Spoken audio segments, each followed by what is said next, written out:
TCTM stock analysis Tuesday and onwards. Am I buying? Covering all that in the short 1-minute video, so watch till the end. And just looking at TCTM Kids IT Education stock. Monday, we're starting the Monday off with like 13% down. What TCTM stock, like most of you definitely understand, but a lot of you are probably looking at this as potential short squeeze play and just doubling down at what's already kind of moving up. And I totally get you. My eyes are open for that too. I'm just kidding. Nah. Actually, because I'm not even exaggerating when I say I've seen this happen thousands of times.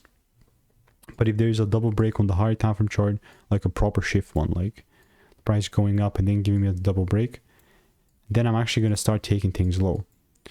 67 to 17 cents. It's not like nothing unrealistic.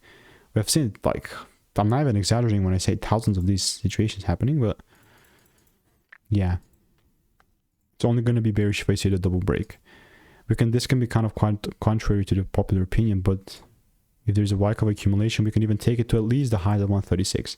But I'm going to keep you updated for sure. So if you want to make more money trading in a simple way, click the first link in the description. It's a free newsletter.